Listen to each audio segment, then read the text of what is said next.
Mas eu quero estar lendo com você aqui alguns versículos, né, que os homens intitulados pastores, os homens que se intitulam pastor, trazem isso para a vida deles.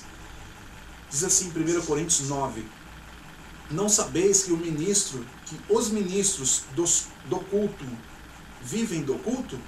E que os que servem ao altar servem-se do altar, ou comem do altar, ou ainda participam do altar? É a mesma coisa. Então vamos ler aqui como se começa. Não sabeis que os ministros do culto vivem do culto? E que os que servem ao altar comem do altar? 1 Coríntios 9, 13. Em Mateus 5, 23, que diz uma outra coisa sobre altar. E daqui a pouquinho nós vamos estar voltando lá em 1 Coríntios 9, 13. Mas antes eu gostaria de ler um outro versículo que diz, Mateus 5, 23, diz: se estais, portanto, para fazer a tua oferta diante do altar, e te lembrares de que teu irmão tem alguma coisa contra ti, capítulo 5 de Mateus, versículo 23, e eu vou estar te chamando a sua atenção para lermos Mateus 5, versículo 22, diz assim: mas eu vos digo, todo aquele que se irar contra o seu irmão será castigado pelos juízes. Aquele que disser a seu irmão raça será castigado pelo grande conselho. Aquele que lhe disser louco será condenado ao fogo eterno. Ou aqui está escrito Geena. Versículo 23. Se estais, portanto, para fazer... Veja que há uma sequência esse versículo 23. Se estais... Lógico, sequência do 22. Se estais, portanto, para fazer a tua oferta diante do altar, e te lembrares que teu irmão tem alguma coisa contra ti, versículo 24, deixa lá a tua oferta diante do altar e vai primeiro reconciliar-te com teu irmão. Só então vem fazer a tua oferta. Irmão, se você pegar somente esse versículo 24, é óbvio, né? É claro, é lógica demais, né? Esse versículo que está corretamente certo, pastor. Porque está escrito aqui que você tem que levar a tua oferta ao altar. Ou seja, traz o seu dinheiro até o altar. Mas, meu irmão, vamos para os detalhes? Diz aqui, se estás, portanto, para fazer a tua oferta diante do altar, diante do altar. Não é no altar. Você está diante de um altar, tá bom? E te lembrares de que teu irmão tem alguma coisa contra ti, versículo 24, deixa lá a tua oferta diante do altar. De novo. Deixa lá a tua oferta diante do altar. Meu irmão, primeiro você está diante do altar para fazer a oferta. Meu irmão, eu estou brigado com meu irmão está em ofensa comigo e tal, né? Eu vou deixar minha oferta diante do altar. Como que você vai deixar o seu dinheiro diante do altar? É muito estranho, meu irmão. Você tem 100 reais. Você tem 100 reais. Você vai no altar da igreja aí, que é oferta dinheiro, né? Você vai fazer essa oferta. Peraí. Eu tô com o irmão que eu discuti com ele a semana passada. Então eu vou fazer o seguinte, eu vou pegar esses 100 reais, vou deixar aqui no altar. Aí você olha para trás, tem 3.000 pessoas. Você vai dizer para os 3.000 pessoas, olha, não mexe nessa oferta não, porque eu vou lá pedir perdão pro meu irmão. Meu irmão, a hora que você voltar, sabe lá se volta hoje ainda ou amanhã, porque igreja fecha, né? Ali não está dizendo que era uma igreja. Não está dizendo que era um altar como o da igreja. E aí você vem para fazer a tua oferta, cadê a tua oferta de 100 reais? A igreja nem vai estar aberta, mas se tiver, a sua oferta vai estar ali, irmão. Irmão, vamos raciocinar um pouquinho, vamos pensar um pouquinho. Deixa lá a tua oferta diante do altar. Por que ele podia deixar a oferta dele diante do altar? Porque a oferta dele, meu irmão, não era um animal como tem lá na nota de 50, né? Uma onça, sei lá o quê. Não era a nota de 100 reais. Não era uma nota. A oferta do que está escrito aqui na Bíblia, o que está escrito na Bíblia, meu irmão, na Bíblia, essa oferta tinha 4 patas. Essa oferta tinha 4 patas. Ela tem 4 pés. Essa oferta que diz aqui na Bíblia. A oferta que o seu pastor fala, né, a oferta que o seu pastor, que o homem que se intitula pastor, inventou para você, desse capítulo 5 de Mateus, é em dinheiro. Essa é em dinheiro. Agora, a oferta da Bíblia, que realmente é escrita no capítulo 5, a verdadeira oferta tinha 4 patas, porque era um animal, meu irmão. Não era dinheiro. E aí, se você me dizer, mas antigamente dinheiro não existia, desde Gênesis tem dinheiro. Desde Gênesis já existe o dinheiro. Quando Abraão comprou o escravo, naquela feita aqui da Bíblia, que ele comprou um escravo, ele pagou em dinheiro, está escrito isso lá em Gênesis. Ele comprou e pagou em dinheiro. Como que não havia dinheiro?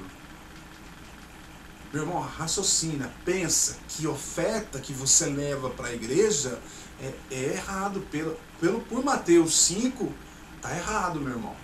Altar, mais uma vez, você está vendo. Você está aprendendo hoje que altar subia vivo e descia morto. Eram animais que subiam no altar. Não era dinheiro, meu irmão. Não era, nunca foi dinheiro.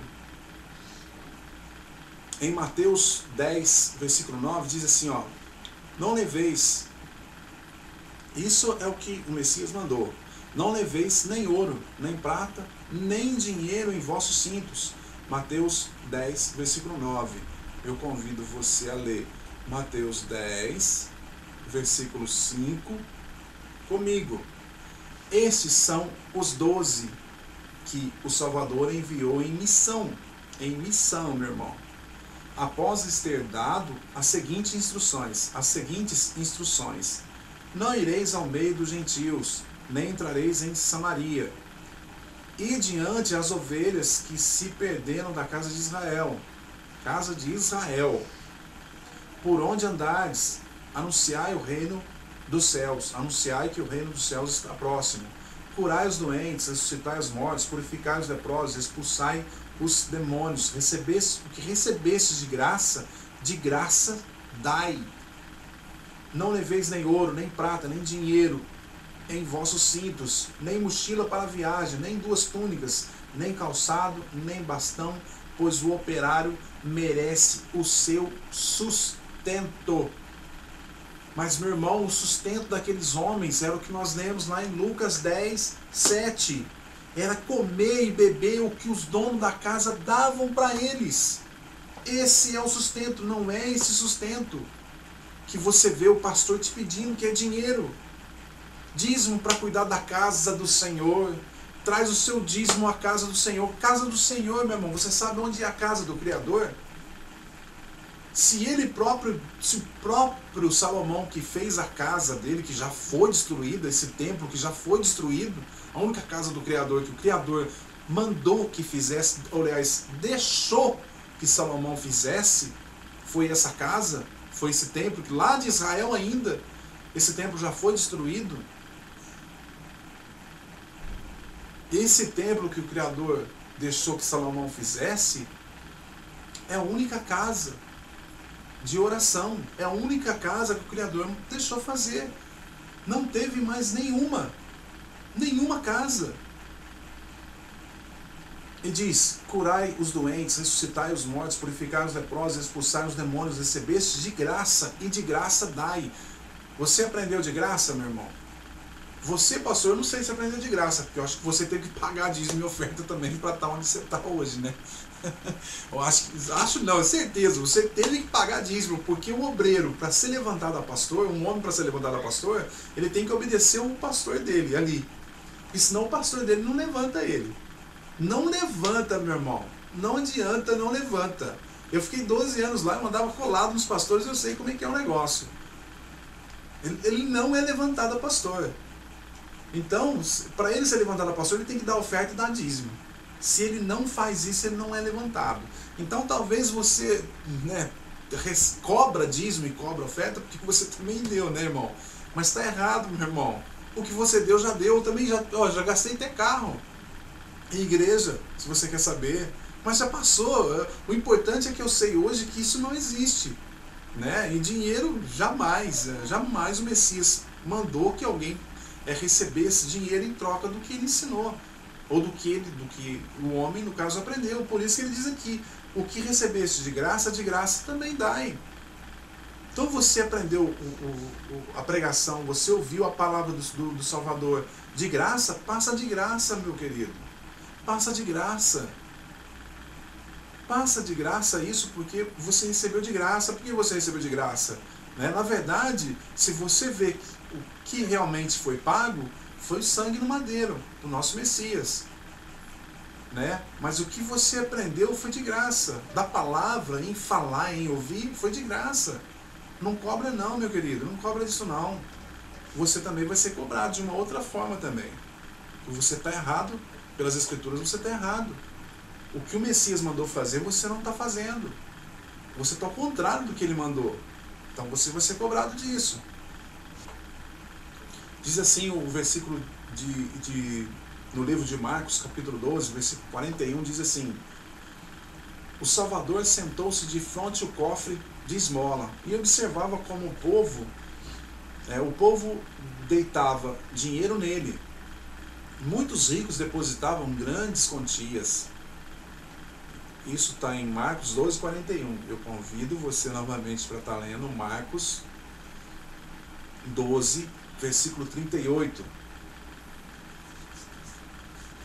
Que diz aqui: ele lhes dizia em sua doutrina: guardai-vos dos escribas, que gostam de andar com roupas compridas. Meu irmão, né? Te lembra alguma coisa?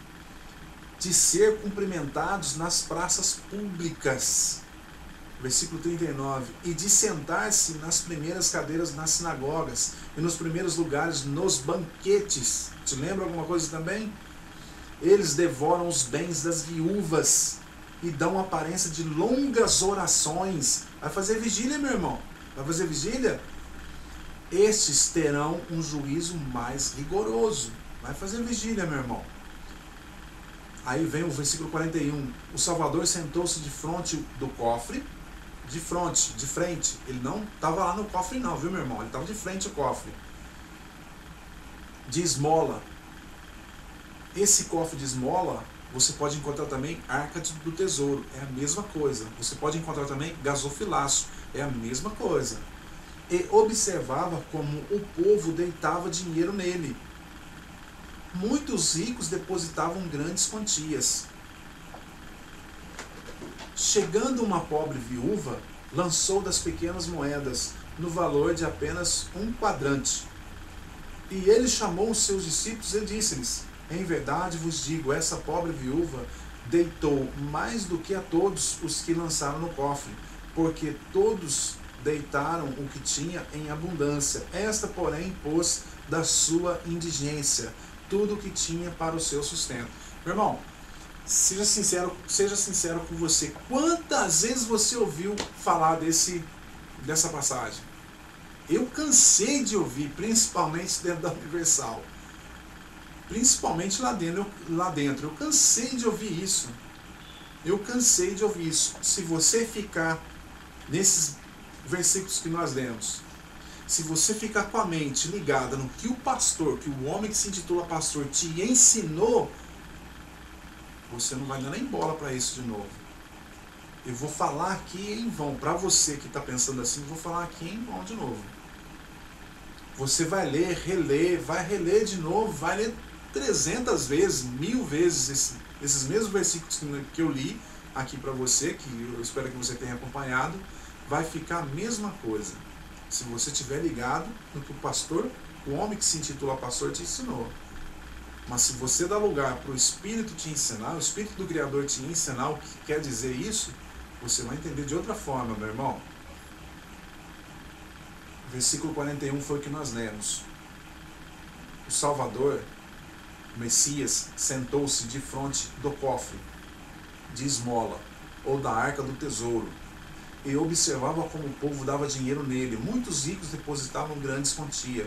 Chegando uma pobre viúva, lançou das suas pequenas moedas no valor de apenas um padrante. Meu irmão, começando, todos os pregadores dizem que o Salvador, o Messias, estava dentro do templo.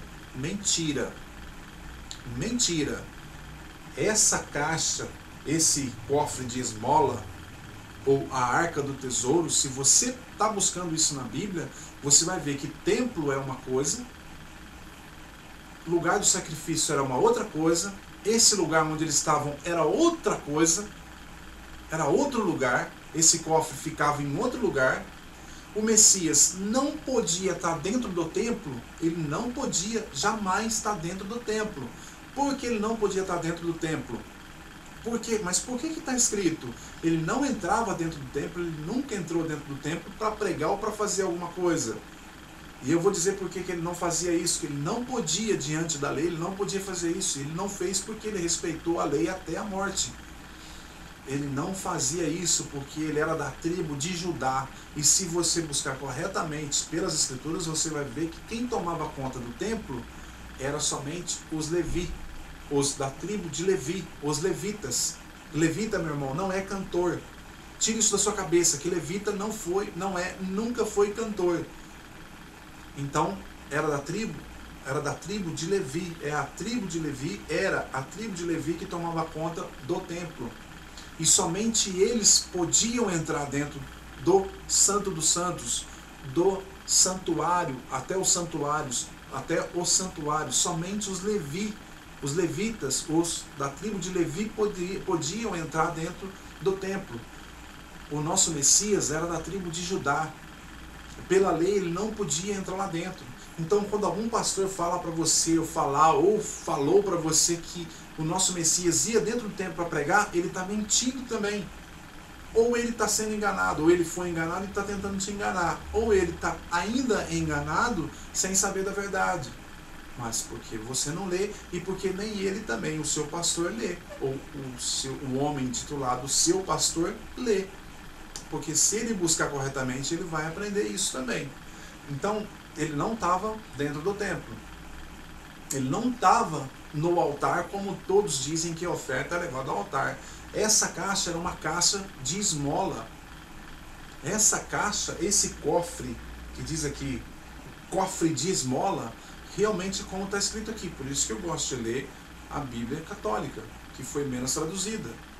Daqui uns dias você vai ver Bíblias dizendo aqui que é no altar realmente da igreja. Né? Isso já não existe aí, por aí. Mas isso era uma caixa de esmola. Então era deixado o dinheiro ali, né? Então os Levi, o pessoal, os da tribo de Levi vinha e pegava aquela esmola e comprava o que tinha que comprar, né? Juntava todo o dinheiro e comprava o que tinha que comprar para as viúvas. Então, se você vê esse capítulo hoje falado pelo seu pastor, né? Contada a historinha pelo seu pastor, ele vai falar que você tem que levar a oferta até o altar. Ele vai dizer para você que você tem que levar a sua oferta para a igreja, porque você tem que ajudar a casa de oração, você tem que ajudar a casa de Deus, você tem que ajudar a casa de Jesus. Mas você vê que ele está mentindo, porque não tinha, essa viúva levou uma esmola. Ela levou uma esmola, ou seja, por isso que ela levou do que tinha. E ela fez errado? Óbvio, é claro que não. Porque mais pra frente você vai ver Tiago falando da religião, da verdadeira religião, no livro de Tiago. Tiago falando que a verdadeira religião é aquela que cuida dos órfãos, das viúvas. É o amor que você dá pro próximo. Então ela está corretamente certa. Só que, falando dessa passagem, essa caixa onde essa viúva pôs as únicas moedas que ela tinha, essa caixa era a caixa de esmola, para esmola. Não tem nada a ver com o altar, nada a ver com o templo, nada a ver com a igreja, nada, absolutamente nada a ver com isso. Outra mentira do homem que se intitula seu pastor, né?